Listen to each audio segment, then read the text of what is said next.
Important بیس تھی، اور definitely جب میزائل وہاں سے فائر ہوئے تو ہمیں پتہ چل گیا کہ یہ میزائل پاکستان کی طرف آ رہے ہیں، اور انہوں نے اس کے بعد بارڈر کراس کیا، اور تھوڑی دیر میں ہمیں اندازہ ہو گیا کہ کس بیس کی طرف جا رہے ہیں۔ تو سارے لوگ جو وہاں موجود تھے وہ پریشان ہو گئے کہ اس بیس پہ تو ہمارے کافی سارے امپورٹنٹ چیزیں ہیں اور ہمارے قیمتی اثاثے وہاں پہ موجود ہیں، اور 7 میزائل تھے۔ آپ یقین مانیں کہ ان 7 میزائلوں میں سے ایک بھی میزائل بیس کے اندر جا کے نہیں گرا۔ کچھ پہلے گر گئے، کچھ بیس کے باہر گر گئے، کچھ سائڈ پہ گر گئے، کوئی میزائل بیس کے اندر جا کے نہیں گرا۔ دوسرا، ہماری پوری کوشش تھی کہ کسی بھی طریقے سے انڈینز کو یہ موقع نہ دیں کہ وہ ڈرامہ کر سکیں کہ کوئی سویلین کیجولٹیز ہوئی۔ ہمارے کچھ میزائل جو ہم نے فائر کیے وہ بالکل آبادی کے قریب تھے، اور ان کا ایک ملٹری کی انسٹالیشن تھی جہاں پہ وہ میزائل فائر ہوئے۔ خیر وہاں پہ کوئی مسئلہ ہوا تو ہم پھر فکر مند ہوئے کہ یہ ان کی کیجولٹیز نہ ہو جائیں سویلینز۔ اب ہم ویٹ کر رہے تھے کہ میزائل گریں گے تو پتہ چلے گا کہ یہ کہاں گئے کہاں نہیں گئے۔ ان کا وہاں پہ اس علاقے میں سب سے بڑا آئل کا سٹوریج تھا جہاں پہ وہ میزائل گرے، اور اللہ کا شکر ہے جو ان کی کوشش تھی یا دعا تھی کہ ان کی سویلین کیجولٹیز وہ نہیں ہوئی، اور ان کا سب سے بڑا آئل ڈپو تباہ ہوا اس میں۔ تو یہ دونوں وہ واقعات ہیں جس سے بڑے کلیئرٹی کے ساتھ ہمیں یہ تھا کہ آج اللہ تعالیٰ ہماری مدد کر رہے ہیں، اور اللہ تعالیٰ نے جس طرح غیبی مدد کی، اسی طرح جو انہوں نے نور خان بیس پہ ہمارے پہ حملہ کیا، ہمارا کوئی نقصان نہیں ہوا۔ آپ باقی بیسوں پہ بھی اگر اسیسمنٹ رپورٹ لیں تو اللہ کا شکر ہے وہاں پہ بھی ہمارا کوئی نقصان نہیں ہوا۔ ایک بیس پہ ہمارے جوان شہید ہوئے ایئر فورس کے، بٹ اس کے علاوہ کہیں پہ بھی نہیں۔ تو یہ ساری کی ساری اللہ تعالیٰ کی مدد تھی، اور جس کی وجہ سے یہ ہمیں کامیابی ملی۔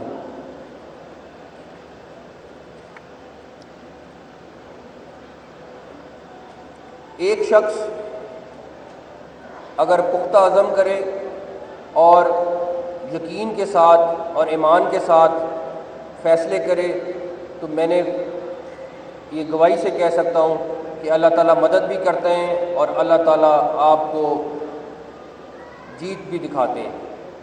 اور یہ وار کے دوران فیلڈ مارشل سید عاصم منیر نے جس طریقے سے، ابھی لوگ کچھ دن پہلے کہہ رہے تھے کہ جی آپ نے زیادہ، آئی تھنک برسل میں کسی نے کہا کہ جی آپ نے اور کیوں نہیں چیزیں تباہ کی ان کی۔ میں آپ کو یہ بتا سکتا ہوں ان کی بہت ساری چیزیں ہمارے ٹارگٹ پہ تھیں، اور وہ بڑے آرام سے اور ہو سکتی تھیں، اور جتنا ہم نے ان کے اوپر حملہ کر دیا تھا وہ یہی ہضم کر لیتے تو بڑا تھا، بیکاز میرا خیال ہے کہ 36 پوائنٹ تھے جس کے اوپر ان کو اٹیک کیا گیا، یا 26 تھے یا 36 تھے جس پہ اٹیک کیا گیا، اور تمام کے تمام الحمدللہ ہمارے ٹارگٹ اچیو ہوئے، 100% اچیو ہوئے۔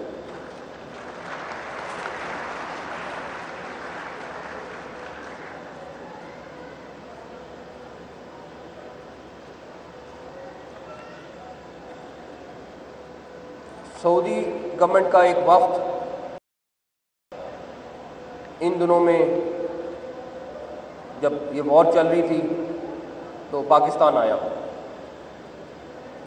تو اس میں پرائم منسٹر صاحب بھی تھے، فیلڈ مارشل صاحب بھی تھے، ڈپٹی پرائم منسٹر بھی تھے، میں بھی تھا۔ تو کچھ وہ کیونکہ تازہ انڈیا سے ہو کے آئے تھے تو ان کو انہوں نے کافی زیادہ اپڈیٹ کیا ہوا تھا، اور وہ ہمیں کہہ رہے تھے کہ ڈیفینیٹلی ہمارا دوست ملک ہیں تو وہ صلح کے لیے کہہ رہے تھے، لیکن کچھ چیزیں انڈین سائڈ کی بھی انہوں نے آگے بتائیں۔ تو فیلڈ مارشل صاحب نے یہ ابھی برسل میں خود بھی یہ قصہ رپیٹ کیا ہے۔ انہوں نے اس سعودی ڈیلیگیشن کو کہا کہ جس طرح آپ بات کر رہے ہیں یہ انڈیا جو ہے ایک شائننگ مرسڈیز کی طرح ہے، لیکن ہم ایک ڈمپر ٹرک کی طرح ہیں جو بھرا ہوا ہے پتھروں سے اور باقی چیزوں سے. اب آپ امیجن کر لیں کہ جب اس کی ٹکر ہوگی تو اس مرسیڈیز کا کیا حال ہوگا. تو جب انہوں نے یہ قصہ سنایا تو اس کے بعد وہ چپ کر گئے, اس کے بعد وہ کوئی نہیں بولے کچھ. ایک چیز اور جو پاکستان کی تاریخ میں پہلی دفعہ ہوا وہ یہ کہ پاکستان کی آرمی, ایئر فورس اور نیوی جس طریقے سے سنکرونائز ہو کر, اور میں نے خود اپنی آنکھوں سے دیکھا جس طریقے سے انہوں نے ایک اسٹریٹجی کے تحت وار لڑی. دوسری طرف Indian air force chief Modi سے علیحدہ مل رہا تھا, ان کا آرمی چیف مودی سے علیحدہ مل رہا تھا, ان کا نیول چیف علیحدہ مل رہا تھا, ان کے ایئر فورس کا پوائنٹ آف ویو کچھ بالکل فرق تھا, ان کی آرمی کا پوائنٹ آف ویو بالکل فرق تھا, اور وہ اتنے آپس میں سپلٹ تھے جس کا رزلٹ انہوں نے خود دیکھ لیا. ان میں سے ان کے پائلٹس تو کچھ تیار ہی نہیں تھے کہ یہ اس طرح سے ہمارے پہ اٹیک کیا جائے.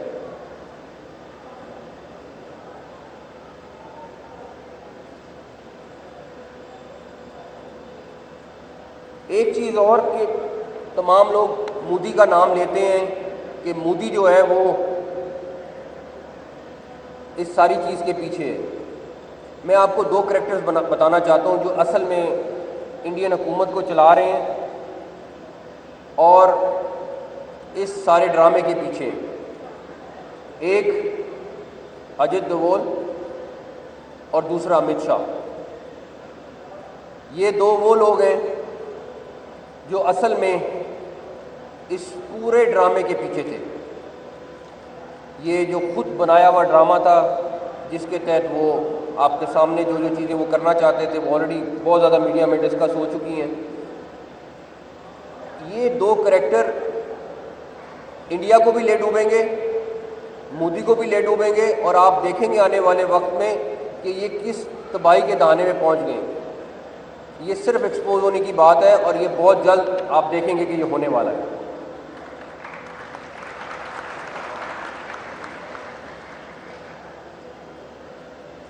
دوسری طرف جس طرح فیصل میر صاحب نے بھی کہا اور ملک احمد خان صاحب نے بھی کہا کہ ہماری سیاسی جماعتیں اس طرح اکٹھی تھیں کہ ان میں کوئی فرق نہیں تھا, چاہے وہ پریزیڈنٹ صاحب ہوں, چاہے وہ پرائم منسٹر صاحب ہوں, چاہے اور کوئی جماعت ہو, مولانا فضل الرحمان ہو, چاہے کوئی بھی پارٹی ہو, سب اتحاد میں اور آپس میں رابطے میں اور ایک دوسرے کی سپورٹ پہ تھے. آپ خود سوچ لیں کہ انڈین ڈیلیگیشن گیا امریکہ اور انہوں نے جا کے کوشش کی کہ ہم لابنگ کر سکیں. تو جس طرح کل بات ہو رہی تھی کہ ایک ہمارے پیپلز پارٹی کے چیئرمین ان 10 پر بھاری تھے, انہوں نے جس طریقے سے وہاں جا کے کنونسنگ کی, جا کے بات کی, وہ سب کے سامنے آئے.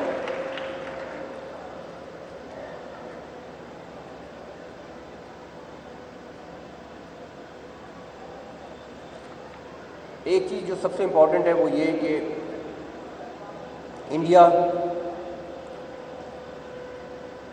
کھلے عام اس ٹائم پاکستان میں دہشت گردی کروا رہا ہے, چاہے وہ بلوچستان ہے, چاہے وہ TTP کی فارم ہے, چاہے وہ کسی اور فارم میں ہے.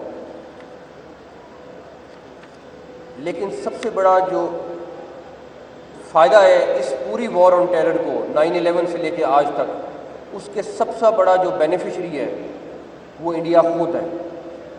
اس نے اس وار کو یوز کر کے کشمیریوں کو دبایا ہے, اس نے اس وار کو یوز کر کے ایک سیاسی تحریک کو دہشت گردی کی تحریک میں کنورٹ کرنے کی کوشش کی ہے.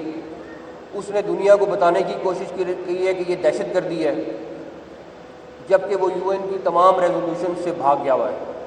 اس کے اپنے پرائم منسٹر نے جو UN میں جا کے وعدہ کیا ہوا ہے وہ اس کو بھول گیا ہوا ہے. انڈیا چاہے جو مرضی کر لے, ہم اس کو بھاگنے نہیں دیں گے, اور انشاءاللہ تعالیٰ کشمیر کا پیچھا اس وقت تک کرتے رہیں گے جب تک کشمیریوں کو ان کا حق نہیں مل جاتا.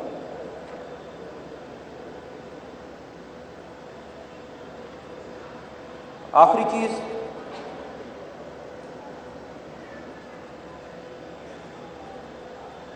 کہ جس ٹائم حملہ ہونا تھا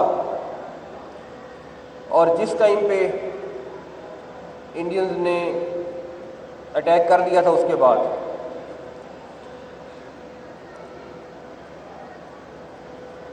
دنیا کا کوئی ملک نہیں تھا جس نے پاکستان کے اوپر پریشر نہ ڈالا ہو کہ بس اب آپ تو آلریڈی ایک لیول اوپر ہیں، آپ نے ان کے جہاز گرا دیے، آپ واپس اٹیک نہ کریں. اور اتنا پریشر تھا، لیکن اس کے باوجود فیلڈ مارشل اور پرائم منسٹر ان دونوں کو کریڈٹ جاتا ہے. انہوں نے وہ سارا پریشر سہا اور اس کے بعد انڈیا کو منہ توڑ جواب دیا. تو یہ جو ہمارا سیٹ اپ اس ٹائم موجود ہے، جس اتحاد کے ساتھ موجود ہے، اللہ تعالیٰ اس کو کامیاب کرے، اللہ تعالیٰ پاکستان کو کامیاب کرے، اور اللہ تعالیٰ پاکستان کو اسی طرح آگے بھی سرخرو کرتے ہیں. بہت شکریہ، تھینک یو.